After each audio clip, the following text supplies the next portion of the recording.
I'd like to start with the infrastructure financing paradox. We're doing a lot of work on it. It's talked about a lot, as you know.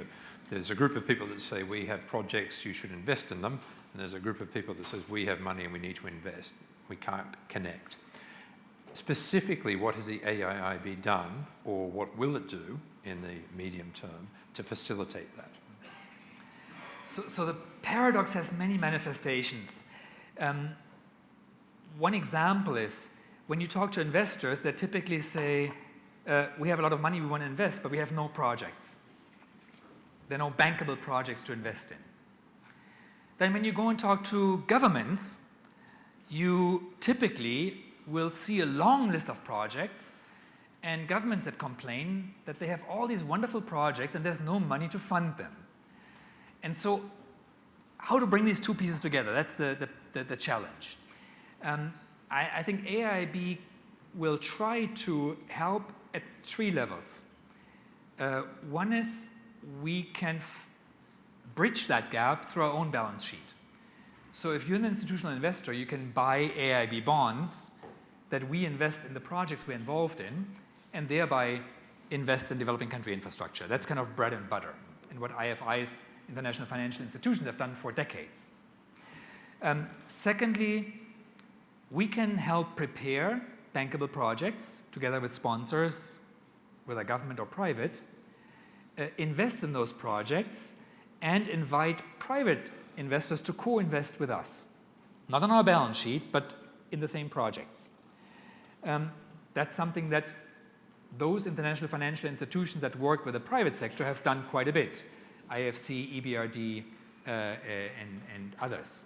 And that's a model where I think the presence and the investments by an international financial institution gives comfort and protection to the private investor who comes in alongside, because one, we as IFIs, and AIIB wants to make the same contribution, provide a stamp of approval that the due diligence has been done, that the project is financially, economically, socially, environmentally, from a governance perspective, sound.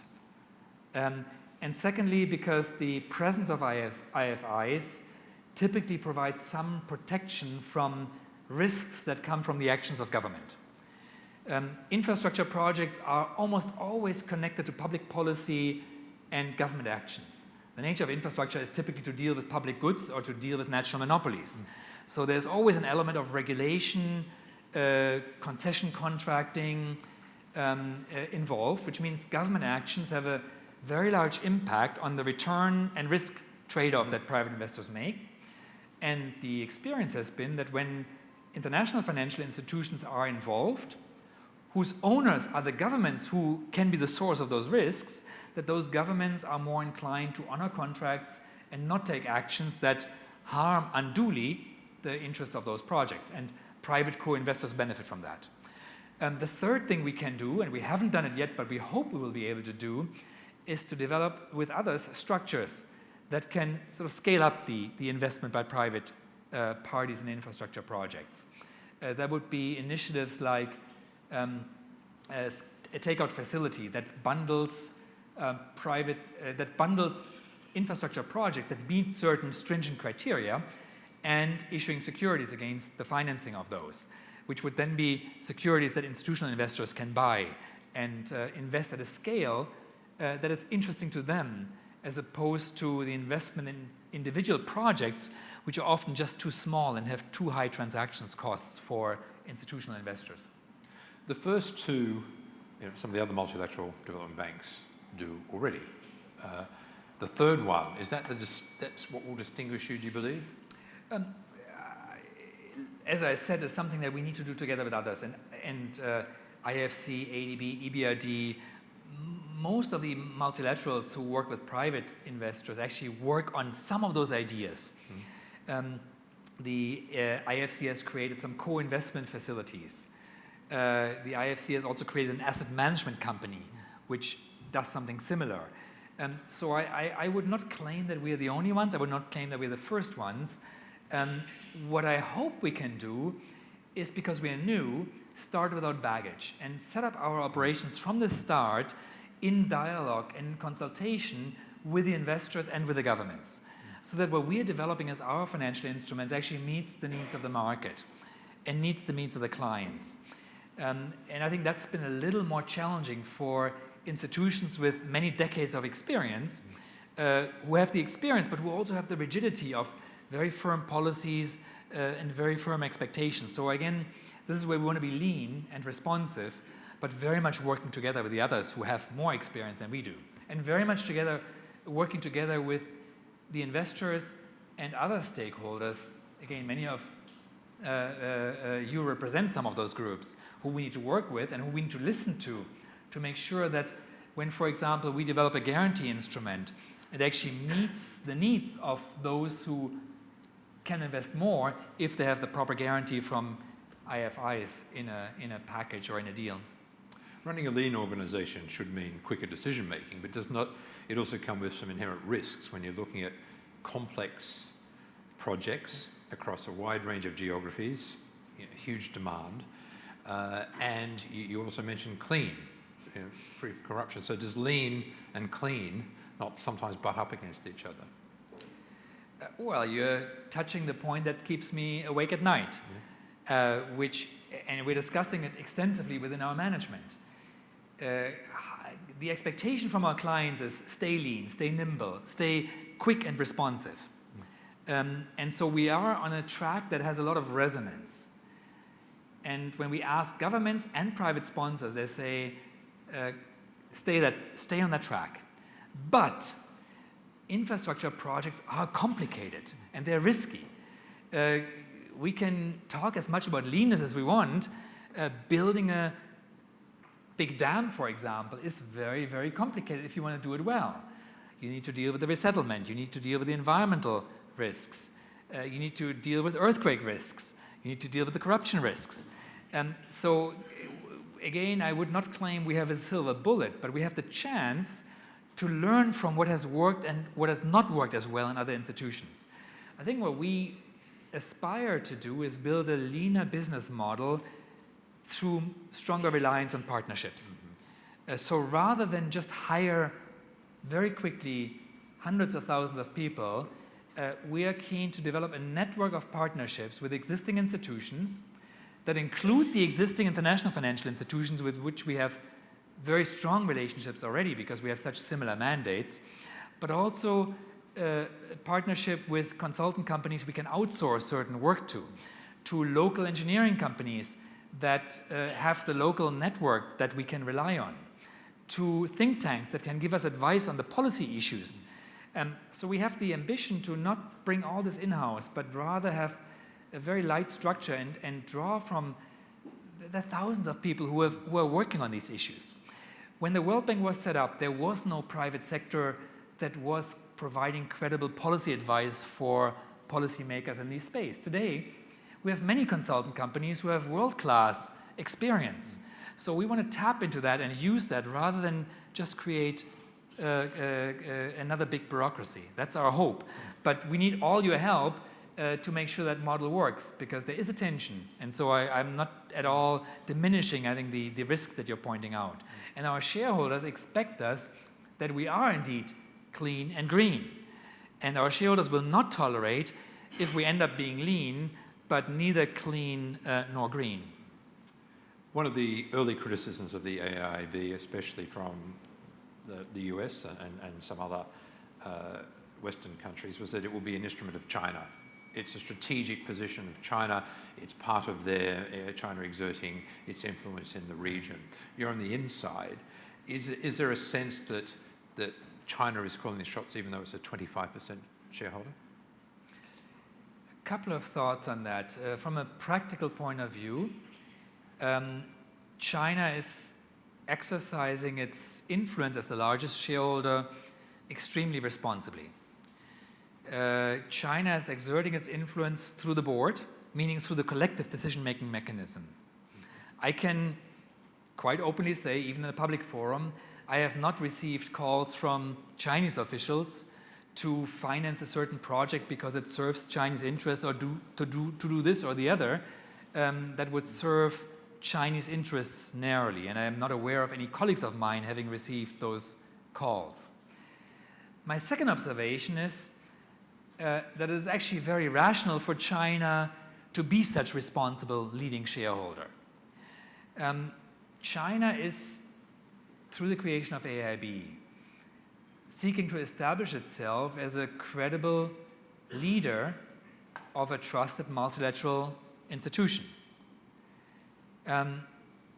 For China to achieve that strategic goal of being trusted and respected leader of a multilateral organization, it needs to create, build, and maintain the trust of the other participants in this endeavor. And these are the other 56 or now 76 member countries.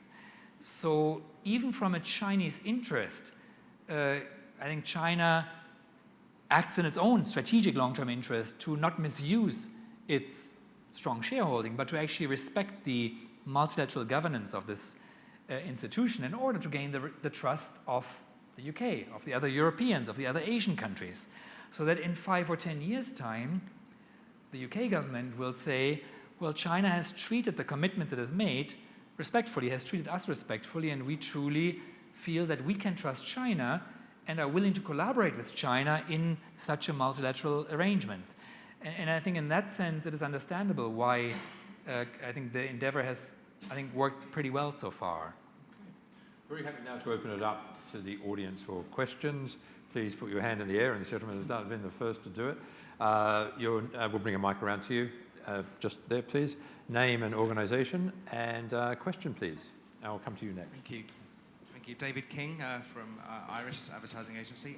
Does AIIB take a different view from, say, the World Bank when judging or assessing the suitability of a government or regime for a development loan? Different? No, for you. Yeah. Is there a different yes. position, different view? No and yes.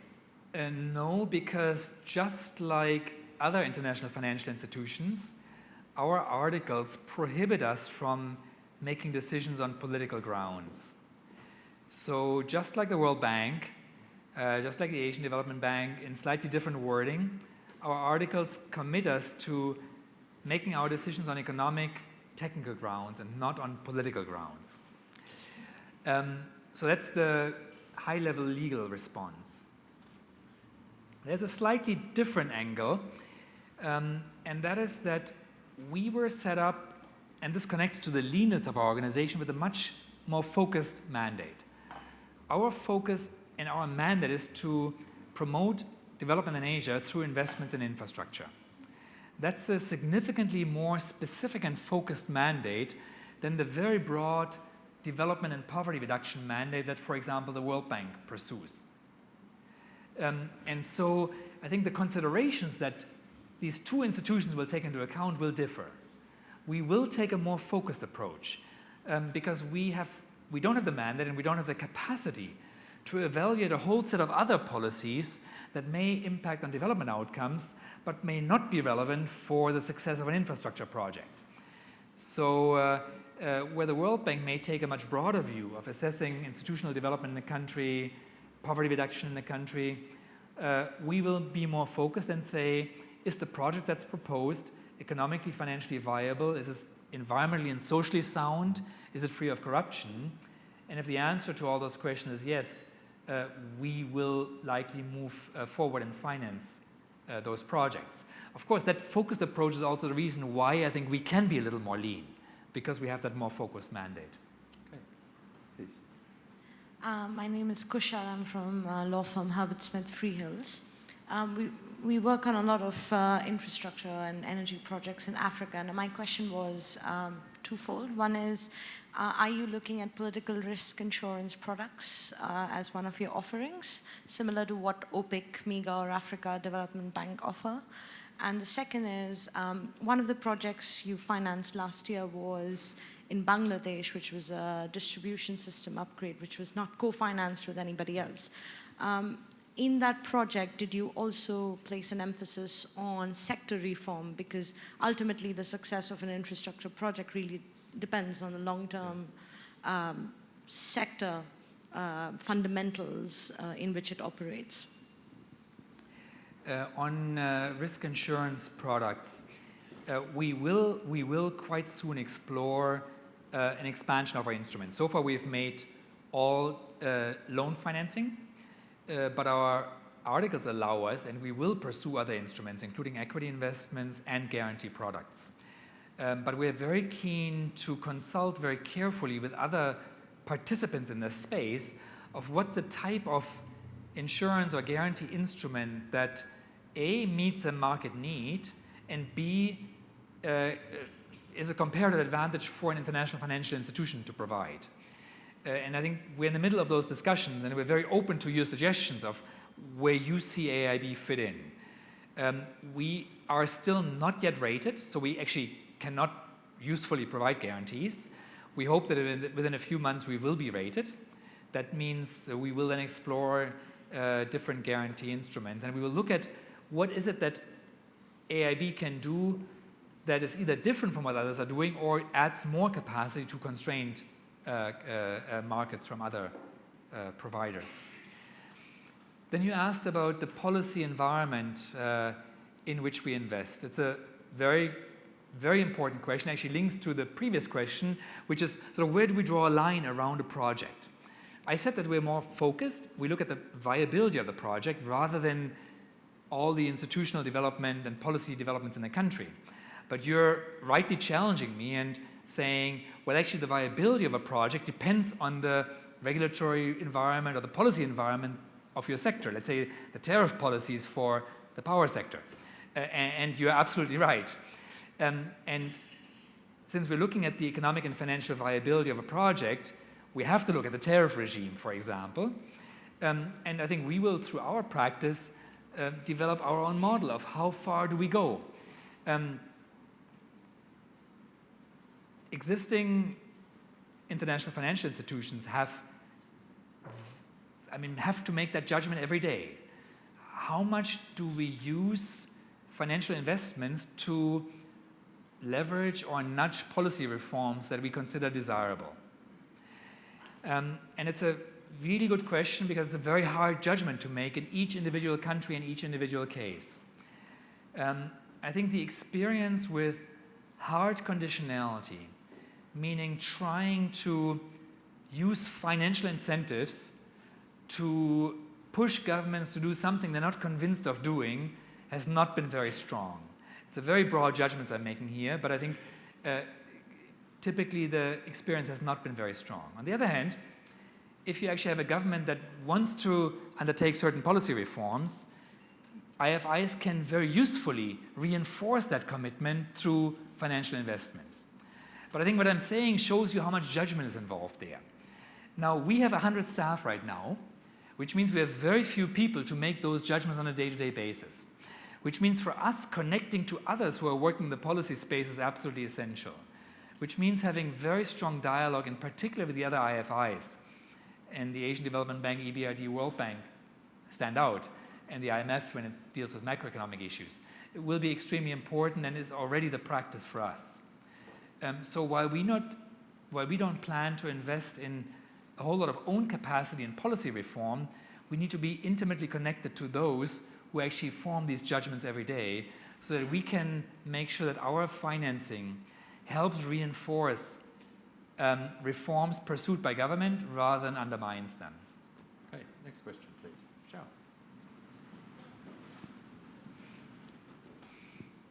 Hello, Shao from Chinese Embassy. I've got two questions. One is regarding the recent Moody's decision to downgrade the credit rating for China, and I don't know what's your response to that, and how will it affect the AIIB?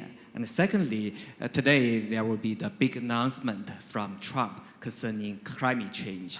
And I just wonder, since green is one of your principles of the AIIB, will it in any way affect the green financing or projects relating to energy or power of the AIIB in the future?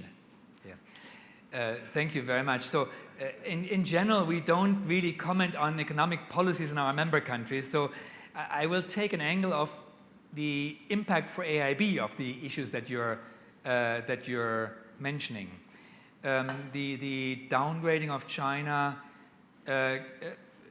is a potential factor influencing the financial strength of AIIB. But the financial model of AIIB primarily relies on the paid-in capital. And that paid-in capital is in the bank.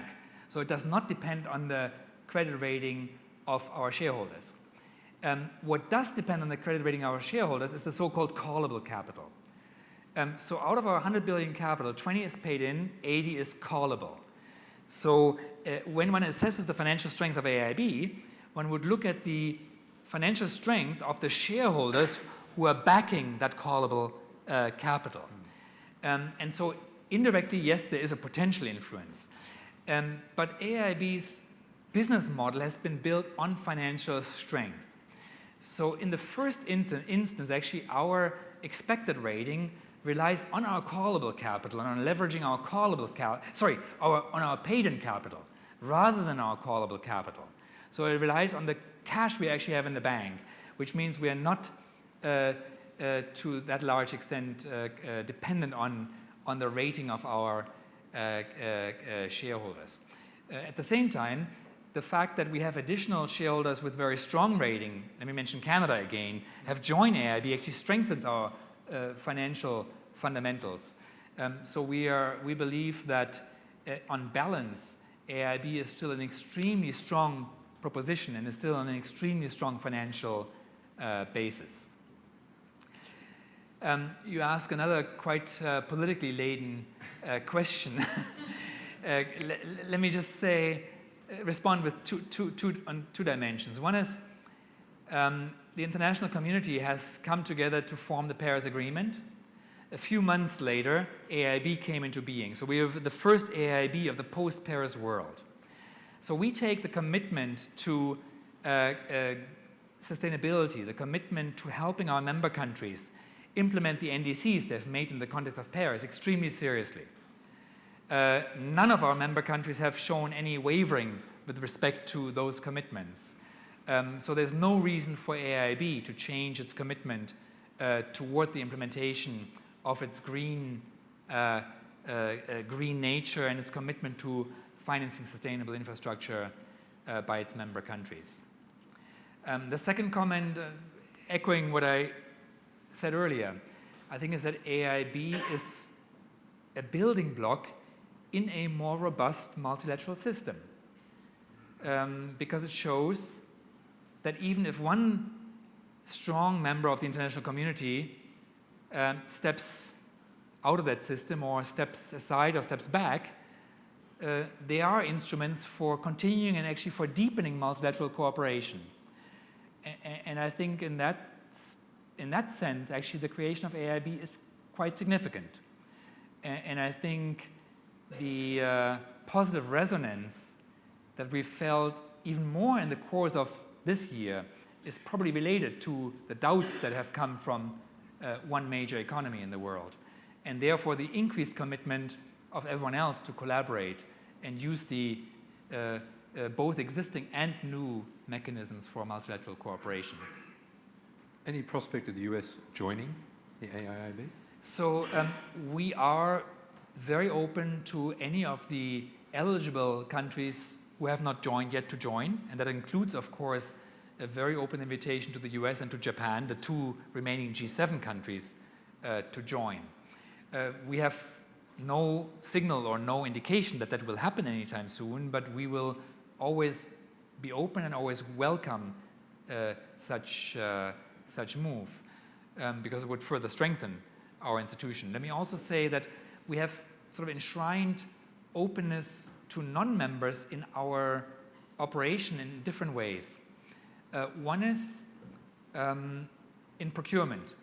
AIIB finance contracts are open to bidders from all countries, not just member countries. So American and Japanese firms are eligible to bid for AIIB finance contracts just as firms from member countries are. Secondly, our human resource policies is open. So we are open and we have American staff on our payroll. And I think that's another way of ensuring that we are actually a very transparent and open organization, even toward non-members. Okay. Next question, please. here, and then goes you, thanks. Good evening. My name is Shashank Krishna. I'm an energy lawyer with McDermott, Will & Emery. I've had the privilege of working on a number of cross-border projects in Asia, in particular in South Asia. And one of the key challenges we face, and I wonder if that's something that you are looking into, is the fact that unlike Europe, there aren't enough treaties or contractual arrangements between member states which actually allows infrastructure to be built or be traded, which basically means that the projects are not viable from day one because no mechanism exists. Given the nature of your shareholding and your decision making, where all these participant states are sitting on your board, is there a way for AIIB to bring everyone together and look into this problem of just trying to ensure the right mechanism exists that gives private sector confidence to invest, knowing that there is effectively an honest broker or a platform where the governments can sit down and draw these arrangements, because none exist right now, and don't think anyone is looking into it at this stage. So in principle, yes. In practice, not yet. By that I mean, I very much agree with your premise and with your assessment that cross-country investment projects require close cross-country collaboration that often goes well beyond the project. In principle, international financial organizations can be helpful to create those platforms for cooperation. In practice, we just have to be modest and humble about what we can do with 100 staff in 2017. Therefore, our approach has been to attach ourselves to existing cooperation mechanisms. For example, the Asian Development Bank has for years supported the GMS, Greater Mekong Subregion Cooperation. That's a good example of what you're describing. This initiative has brought together the Mekong Subregion countries, has helped them coordinate investment plans, and has then facilitated investments in those cross-border investments. So we are participating in those discussions, and we want to make sure that our investments reinforce and are connected to those conversations. Or take ASEAN. I mean, ASEAN is probably the most promising sort of political economical cooperation among Asian countries. And again, we are very keen and are already connecting to the ASEAN-based coordination mechanisms so that we can be part of success stories of showing that multilateral cooperation, in this case within ASEAN, pays in terms of generating investment opportunities that lead to better infrastructure and ultimately economic development in the region. Just out of time, one more quick question there. Thank you very much. My name's Duncan Bartlett from Japan Story. You've told a very interesting story yourself about the development of this institution. From its inception, it was met with a lot of skepticism, cynicism from the United States and by Japan, and you've talked about the way in which it has won trust in the past few years. Do you think that's because China has changed its approach? Has it decided to depoliticize the operations of the AIIB? My sense is that China has really chosen to pursue its strategic interest, demonstrate its leadership role. And I think from the beginning, I was not part of the negotiations, but I've seen them from the World Bank's venue where I was part of management. And I think China from the beginning pursued strategic interests rather than tactical interests with AIIB. And that means pursuing an agenda of demonstrating its leadership rather than pursuing bilateral interests through particular projects or so. My sense is that has been the intention from the beginning, but certainly the decision of non-regional countries, in particular Europeans, to join has reinforced that commitment and has enshrined that commitment in the articles and in the policies of AIIB. And so I think it has led to a situation where now that commitment is firmly embedded. And in fact, it would be very difficult to use AIIB in the way in which I think originally skepticism was voiced. And I think it is, frankly, a rational approach even from a Chinese interest, but in this case, Chinese interest coincides with those of the other member countries, so it creates a very I think, healthy alignment of interest that allows us as management to actually work on building the institution, building the program.